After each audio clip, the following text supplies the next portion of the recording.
Hello friends, welcome back to my channel. कैसे हैं आप लोग?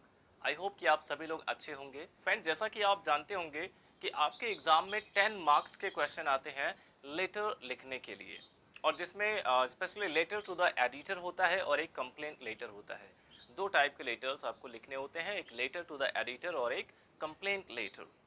तो कंप्लेंट लेटर क्या होते हैं? जिसमें हम किसी अधिकारी के पास कंप्लेन करते हैं किसी भी अपने इशू यानी समस्या के लिए। और लेटर टू द एडिटर क्या है? इसमें हम एडिटर के पास एक लेटर लिखते हैं, और वो हमारे उस लेटर को अगर अपने न्यूज़पेपर में पब्लिश करता है तो जिस समस्या के बारे में हम लोगों को बताना चाहते हैं, या फिर कोई ऐसी समस्या है जिसके बारे में हमने कंप्लेन तो किया अधिकारियों से, बट वहाँ पे कोई सुनवाई नहीं हुई, तो उसके बाद भी हम एडिटर के पास लेटर लिख सकते हैं, ताकि उनके जो हायर अथॉरिटीज़ हैं उनके पास तक हमारी समस्या पहुंचे और इसका कोई समाधान हो।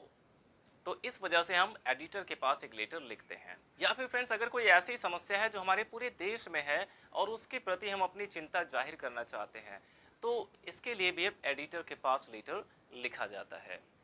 तो देखिए, ये हमारा आज का टॉपिक है, write a letter to the editor of a national daily showing your concern over increasing price rise.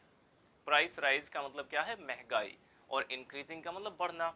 तो महंगाई बढ़ने की वजह से अपनी चिंता जाहिर करते हुए हमें एडिटर के पास एक लेटर लिखना है।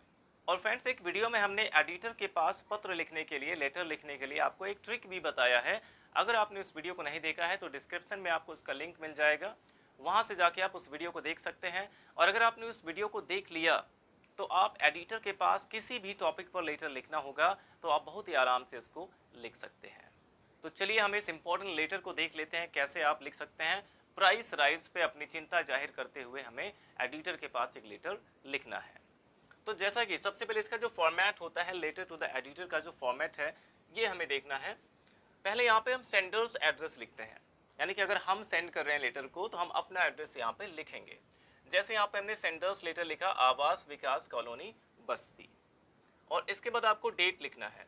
और डेट लिखने का भी फॉर्मेट यही होना चाहिए। सबसे पहले आप यहाँ पे डेट लिखेंगे और उसके बाद मंथ का जो नाम है वो पूरा आपको लिखना होगा, महीने का नाम आपको पूरा लिखना होगा, और उसके बाद कॉमा लगा के आप ईयर लिख सकते हैं। तो इसी तरीके से आपको इसमें डेट लिखना होगा, और आप चाहें तो डेट के ऊपर और नीचे एक एक लाइन का गैप भी कर सकते हैं। सबसे पहले ऊपर सेंडर्स एड्रेस, फिर एक लाइन का गैप करके आप यहाँ पे डेट लिखेंगे। डेट के बाद फिर एक लाइन का गैप करके आप रिसीवर्स एड्रेस लिखेंगे, रिसीवर्स एड्रेस।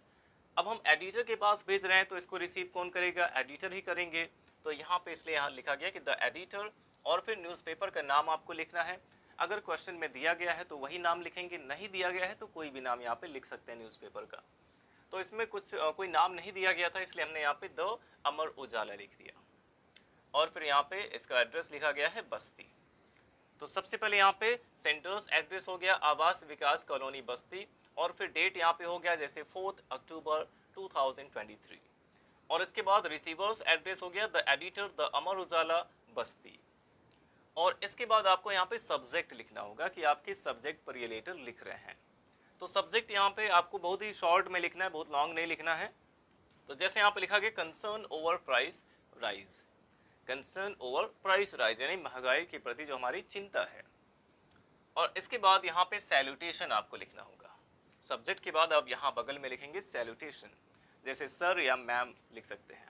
तो यहाँ पे सर लिखा गया है, फिर कॉमा लगा के आप जो स्टार्टिंग होगा लेटर का उसको ऐसे ही आपको करना होगा। लेटर का जो स्टार्टिंग होगा आप ऐसे करेंगे, through the columns of your esteemed paper, through the columns of your esteemed paper, ऐसे ही आपको शुरुआत करनी होगी कि आपके सम्मानित अखबार के कॉलम्स के माध्यम से, through the columns of your esteemed paper, या फिर न्यूज़ पेपर कर सकते हैं कि आपके सम्मानित अखबार के कॉलम्स के माध्यम से I would like to present my concern, मैं अपनी चिंता जाहिर करना चाहता हूँ, प्रस्तुत करना चाहता हूँ, about the inconveniences caused by the rising prices of essential commodities. तो आई वुड लाइक यानी कि मैं चाहता हूँ, क्या चाहता हूँ?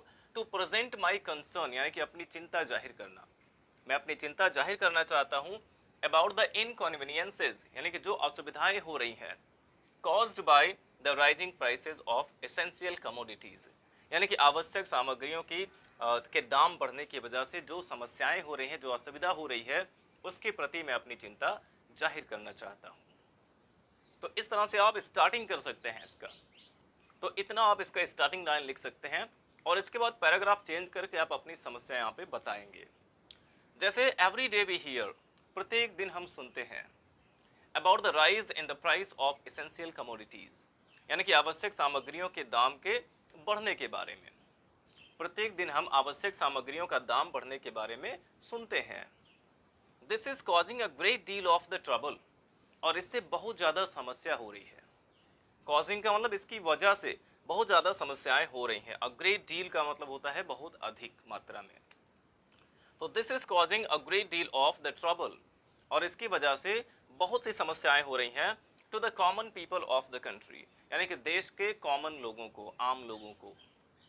और इसकी वजह से यानी महंगाई की वजह से देश के आम लोगों को बहुत अधिक समस्या हो रही है।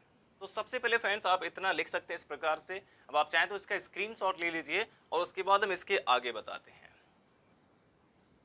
अब इसके बाद फ्रेंड्स आप पैराग्राफ चेंज करके, यानी कि अगली लाइन से आप लिख सकते हैं कि while it may not affect the rich, यानी कि हो सकता है कि ये जो धनी लोग हैं, जो अमीर लोग हैं, उनको प्रभावित ना करे। महंगाई का बढ़ना हो सकता है कि अमीरों को प्रभावित ना करे। The people of middle class and lower class suffer, लेकिन जो लोअर क्लास और मिडिल क्लास के लोग हैं वो बहुत परेशानी उठा रहे हैं। सफ़र का मतलब होता है कष्ट उठाना, बहुत परेशानी उठा रहे हैं। द वर्स्ट अफेक्टेड पीपल, और सबसे ज़्यादा और सबसे बुरी तरह से प्रभावित जो लोग हैं, आर दोज, वो ऐसे लोग हैं who live below the poverty line, जो गरीबी रेखा से नीचे रहते हैं। सबसे ज़्यादा या सबसे बुरी तरीके से जो प्रभावित लोग हैं महंगाई से, वो ऐसे लोग हैं who live below the poverty line, जो गरीबी रेखा से नीचे रहते हैं। तो ये चीज़ आप यहाँ पे लिख सकते हैं कि while it may not affect the rich, हो सकता है कि अमीरों को अफेक्टेड ना करे, प्रभावित ना करे। The people of middle class and lower class suffer, लेकिन जो मिडिल क्लास और लोअर क्लास के लोग हैं वो इससे बहुत सी परेशानियाँ झेल रहे हैं। The worst affected people are those, और सबसे बुरी तरीके से प्रभावित जो लोग हैं वो ऐसे लोग हैं who live below the poverty line, जो गरीबी रेखा से नीचे रहते हैं।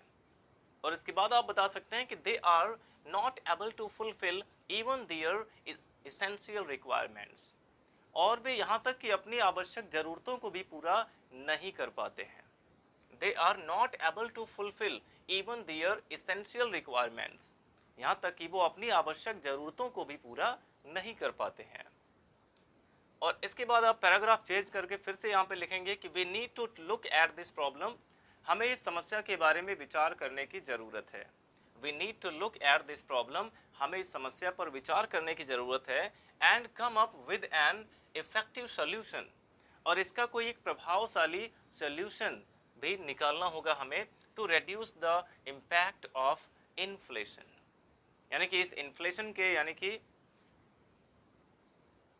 To reduce the impact of inflation, यानी कि ये महंगाई के प्रभाव को कम करने के लिए हमें कोई इफेक्टिव सोल्यूशन भी ढूंढना होगा। And come up with an effective solution to reduce the impact of inflation, यानी कि हमें महंगाई के प्रभाव को कम करने के लिए कोई एक इफेक्टिव सोल्यूशन भी ढूंढना होगा। और इसके बाद आप लिख सकते हैं कि the government needs to come up with strict measures, और सरकार को भी इसके लिए कुछ स्ट्रिक्ट मेजर, यानी कुछ ठोस उपाय करने होंगे। सरकार को भी इसके लिए कोई ठोस उपाय करने होंगे। अब इसका जो एंडिंग लाइन है वो आप इस प्रकार से लिख सकते हैं कि द मैटर इज अर्जेंट, ये जो मामला है ये बहुत ही अर्जेंट है। एंड आई होप, और मुझे उम्मीद है, that the authorities would take immediate measures to fix this issue, कि जो अथॉरिटीज़ हैं, जो इससे रिलेटेड जो अथॉरिटीज़ हैं, जो संबंधित अधिकारी हैं, वो इमीडिएट मेजर, यानी कुछ तुरंत ही कुछ उपाय करेंगे, जल्दी कुछ उपाय करेंगे, टू फिक्स दिस इशू, इस समस्या को हल करने के लिए। और मुझे उम्मीद है कि इस समस्या को हल करने के लिए अथॉरिटीज़ जल्द ही कुछ ना कुछ उपाय करेंगे।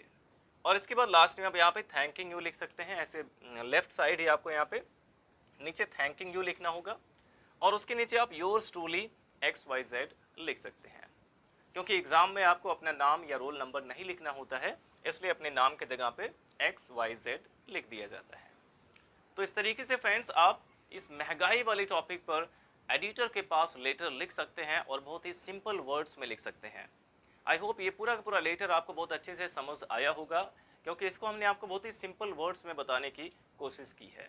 भले ही आपको ऐसा लग रहा होगा कि ये लेटर थोड़ा सा लॉन्ग है, लेकिन फ्रेंड्स इससे शॉर्ट लेटर अगर आप लिखेंगे तो आपको 10 मार्क्स नहीं मिलेंगे पूरे। ये 10 मार्क्स के क्वेश्चन है, इसलिए आपको इतना तो लिखना ही होगा।